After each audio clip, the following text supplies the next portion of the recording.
कि रिटायरमेंट के बेरा भी रिटायरमेंट की बेरा मन में लड्डू फूट रहे थे। और लगतो है सोरो तो जैसे जेल से छूट रहे थे कि समय बड़ो बलवान है भैया जाकी रीत निराली। और मोड़ी मोड़ा तो सुनते ही नहीं है, नहीं सुन रही घरवाली। मोड़ी मोड़ा तो सुनते ही नहीं है, नहीं सुन रही घरवाली। कहूँ एक डांट में डरने वाले बेबी घूर रहे थे। और लगतो है सोरो तो जैसे जेल से छूट रहे थे। नमस्कार, बंजारा बीट्स में आपका हार्दिक स्वागत है। मैं हूं ज्योति प्रकाश खरी। आज हम आपको मिला रहे हैं झांसी के जाने माने साहित्यकार, लेखक, कवि, बरदान बिहार में निवास करते हैं, रेलवे में वो सेवारत हैं, राकेश कुमार सोनी, आर के सोनी के नाम से चर्चित हैं। चलिए मिलते हैं सोनी जी से। नमस्कार सोनी जी। नमस्कार सोनी जी जी। हमने आपका परिचय हम चाहेंगे कि आप हमारे दर्शकों को अपनी मुखारबिंद से अपने बारे में बताइए। मैं राकेश कुमार सोनी भारतीय उत्तर मध्य रेलवे में सीटीआई के पद पर तैनात हूँ और मैं दतिया का रहने वाला हूँ। मेरा जन्म दतिया में हुआ और सारी शिक्षा दीक्षा मध्य प्रदेश उत्तर प्रदेश में हुई। एमएससी मैंने मैथ से किया और बीएड रेगुलर देवास से किया है। और मेरे पिताजी श्री ब्रिजकिशोर सोनी, स्वर्गीय ब्रिजकिशोर सोनी जी एक अद्भुत कलाकार थे। साहित्य, आयुर्वेद, लेखन, कला और ज्योतिष के क्षेत्र में उनका काफ़ी दखल था। जो शायद उनका ही प्रभाव है। उनके लिए दो लाइन है कि हाथ पकड़ चलना सिखाया, रास्तों को है दिखाया, हर कदम मुझको निखारा। यह उनका आशीर्वाद है कि आज मैं लिपि रहा हूँ और उनके आशीर्वाद से झांसी में परमा के दिन दिवाली के बाद गोवर्धन महाराज भी बना रहा हूँ। जी सोनी जी, आपके बारे में जैसा कि मुझे बातचीत में आपने बताया कि आप दिवाली पे गोवर्धन जी की एक प्रतिमा बनाते हैं गोबर से। उसके बारे में संक्षिप्त जानकारी हमारे दर्शकों को दीजिए। गोवर्धन महाराज हमारे पिताजी स्वर्गीय श्री ब्रिजकिशोर सोनी जी बनाते थे। सन 2016 में उनके देवसान के बाद इस संस्कृति को, इस सभ्यता को आगे बढ़ाने का कार्य मैंने और मेरी बच्चियों ने किया। गाय के गोबर से, जिसमें कोई मिलावट नहीं होती है, गोवर्धन महाराज बनाते हैं, उनका आकार देते हैं। लगभग गोवर्धन महाराज बनाने में 10 घंटे लग जाते हैं। पहले बनाते हैं, फिर उन पर हम लोग रंग करते हैं। 10 घंटे की मेहनत के बाद सामान्यतः पूरे बुंदेलखंड में गोवर्धन महाराज श्री कृष्ण जी के रूप में बनाए जाते हैं, लेकिन हम जोड़ी के रूप में बनाते हैं, राधे कृष्णा के रूप में। एक हाथ में गोवर्धन पर्वत होता है और एक हाथ राधा जी के कंधे पर होता है। इस तरह से गोवर्धन महाराज बनाते हैं। हमारा मूल उद्देश्य इस संस्कृति को, इस सभ्यता को लोगों तक पहुंचाना, उनको बताना। ऐसा आप कितने वर्षों से कर रहे हैं? पिताजी लगभग 60 साल पहले से बनाते रहे। जब हम लोग छोटे छोटे थे तब देखा कि वो बनाते रहते थे और आसपास के तमाम लोग दतिया में दर्शन हेतु आते थे, सैकड़ों लोग। जब पिताजी शांत हो गए तो हम लोग दतिया में ही बनाते रहे, लेकिन सन 2021 से हमने झांसी में बनाना शुरू किया और मैं देखता हूँ कि इसका इतना प्रचार प्रसार है कि झांसी में भी सैकड़ों लोग दर्शन करने आते हैं। सोनी जी, अब मैं आपके साहित्य पक्ष पे आता हूँ। आपका लेखन में बड़ा ज़बरदस्त लगाव है, जिसकी वजह से आप एक साहित्यकार और कवि के रूप में जाने जाते हैं। लेखन का आपको कब से लगाव हुआ? लेखन का हमको शौक जो है कॉलेज जीवन से ही शुरुआत थी। पहले मैं छोटी छोटी कविताएं या कुछ भी जो मन में आता था वो लिखता रहता था। कॉलेज लाइफ से ही ये सब शुरू रहा। शेर व शायरी लिखना या गद्य में भी कोई समस्या हो तो मध्य प्रदेश पत्र लेखक संघ से काफ़ी समय तक जुड़ा रहा जी। तो वो शौक अनवरत बना रहा। सोनी जी, हम चाहेंगे आप उस रचना का उल्लेख करें जिसकी वजह से आप का ग्राफ एकदम बूस्ट हुआ। मेरी सबसे ज़्यादा रुचि बुंदेलखंडी लेखन में जी। एक मेरी रचना रही है कि आगो भैया चूल को न्यो तो कैसे हुल आ रहे, बे तो मंद मंद मुस्कार रहे, बे तो मंद मंद मुस्कार रहे। पहले जो है अगर किसी के चूल का न्योता आ जाए तो मैंने बड़ा उत्साह रहता था, लोग पूछते थे, बताते थे, जाते थे। तो इस पूरी कविता में हमने उल्लेख किया है कि न्योता आ जाए तो किस तरह का की खुशी रहती थी, किस तरह से तैयारी करते थे, किस तरह से जाते थे, किस तरह से खाते थे। पूरा उसमें उल्लेख है कि उन्ना फिच गए बिन सारे से कलपत खूब लगा रहे, और पानी डार डार उन पे प्रेस क्रीज बना रहे, बे तो मंद मंद मुस्कार रहे, बे तो मंद मंद मुस्कार रहे। इसमें एक पद है कि पहले मस्की खूब लचे, इस लाइन से बहुत ख्याति मिली जी। पहले मस्की खूब लचे अब रसगुल्ला सरकार है, आई सन्नाटे की बारी पैसे लुचई पचा रहे, बे तो मंद मंद मुस्कार रहे, बे तो मंद मंद मुस्कार है।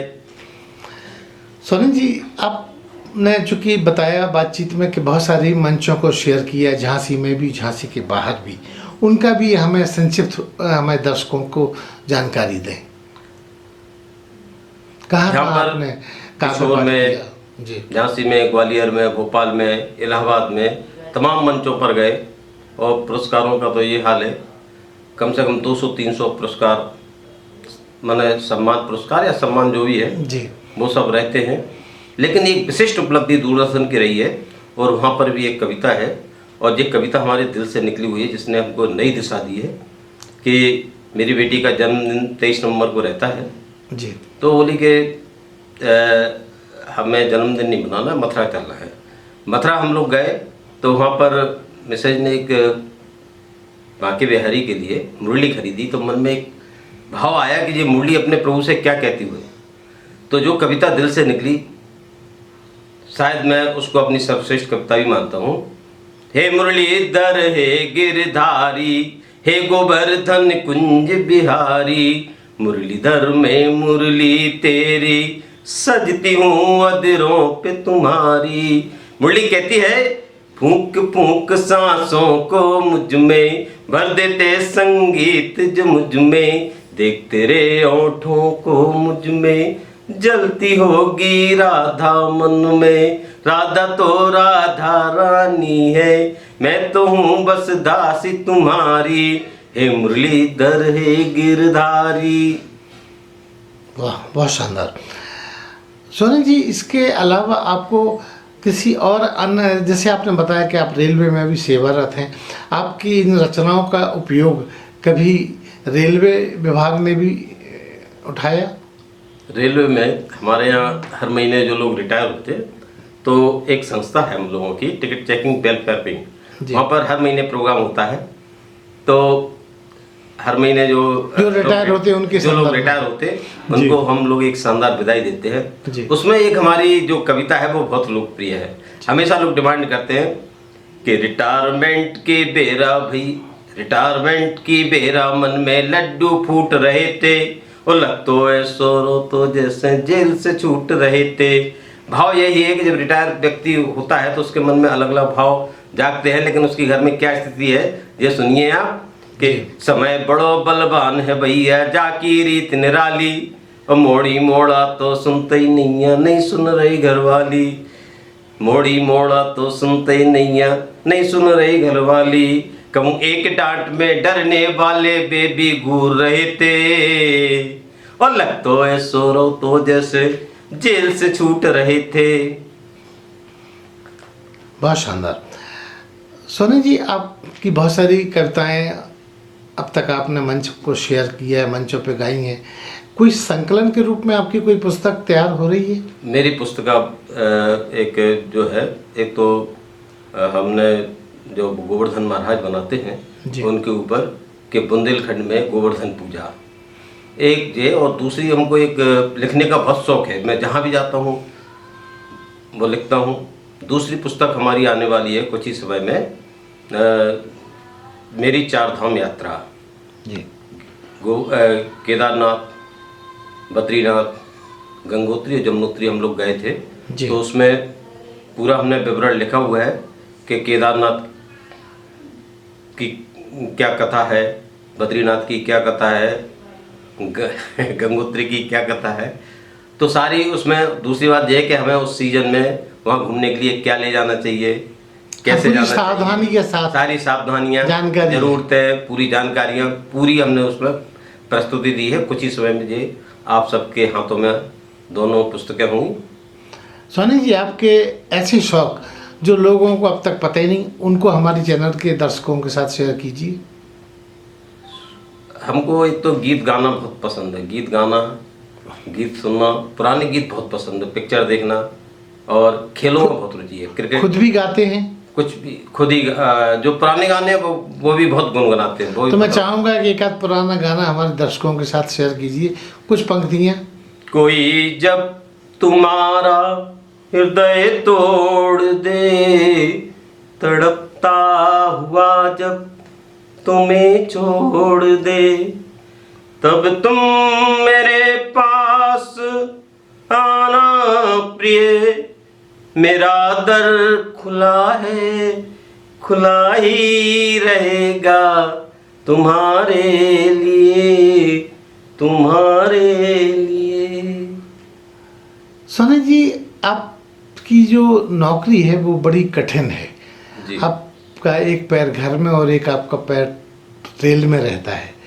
ऐसे इस माहौल में आपका लेखन का कार्य कैसे आप मैनेज कर पाती हैं? लेखन का कार्य जैसे ही काम होता है, मन में कुछ ना कुछ भाव चलते रहते हैं। मेरी एक आदत है कि मैं हमेशा जेब में एक सादा कागज़ रखता हूँ। जैसे ही मन कहीं चला और मैंने उसको 2 लाइन 4 लाइन लिखना शुरू किया, फिर उसी पर आगे बढ़ते हैं। तो ये चलता रहता है, शौक़ है, मन में भाव विचार आते हैं, घटनाएं आती हैं। लेकिन रेलवे में रहते हुए भी मैं सेवा भाव मैंने कभी नहीं छोड़ा। एक ललितपुर का केस था, मैंने 4 दिन की बच्ची की जान बचाई थी। उस समय मुझे DRM अवार्ड मिला था। और अभी भी मैंने कुछ सेवाएं ऐसी की हैं जिसके लिए मुझे अभी जो है हमारे यहाँ एक IIT से का प्रोग्राम हुआ था, उसमें कर्मयोगी सम्मान से सम्मानित किया गया। सोनी जी, आपका ये जो ट्रैक रिकॉर्ड है हालांकि काफ़ी लंबा है। मैं ये जानना चाहूँगा कि आपके इस सफल व्यक्तित्व के पीछे आपकी जीवन संगिनी का क्या योगदान है?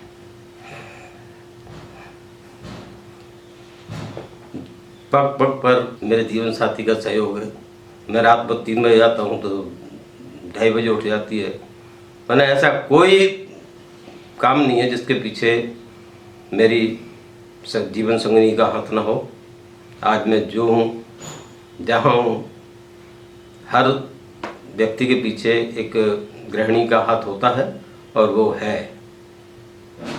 आपने अपने परिवार के बारे में भी बताइए, कौन कौन है आपके परिवार में? मेरे परिवार में 3 बेटी हैं, एक बेटा है। बड़ी बेटी हमारी राजीव गांधी कैंसर हॉस्पिटल में रिसर्च में है। बीच वाली बेटी भोपाल में है।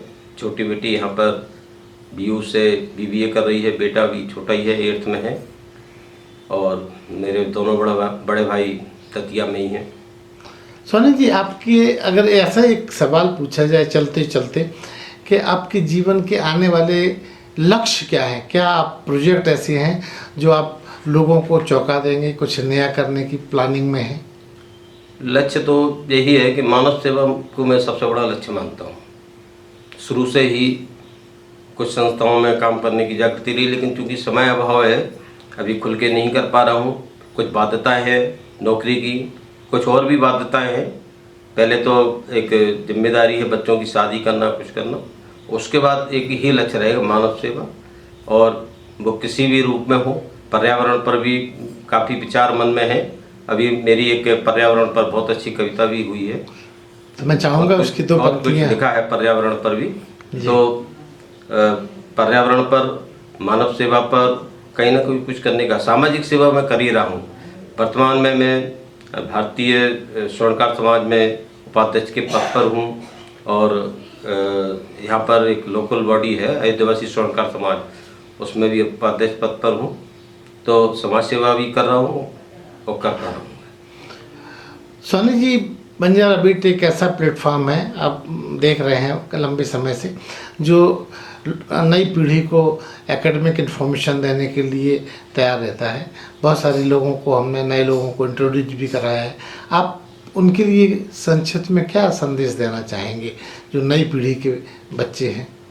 हमारा एक ही संदेश है कि शिक्षा तो पूरी प्राप्त करें ही, साथ में हमारी संस्कृति सभ्यता इसको ना भूलें, इसके साथ जुड़े रहें, कला के क्षेत्र में बढ़ते रहें। चलिए, तो ये थे R.K. सोनी, जो अपने ज़िंदगी के महत्वपूर्ण पलों को, नौकरी से जुड़े हुए मुद्दों को बंजारा बीट के साथ शेयर कर रहे थे। बंजारा बीट से बात करने के लिए सोनी जी बहुत बहुत धन्यवाद। नमस्कार। नमस्कार। अरे हाँ, इस चैनल को लाइक और सब्सक्राइब करना ना भूलें। देखते रहिए बंजारा बीट्स।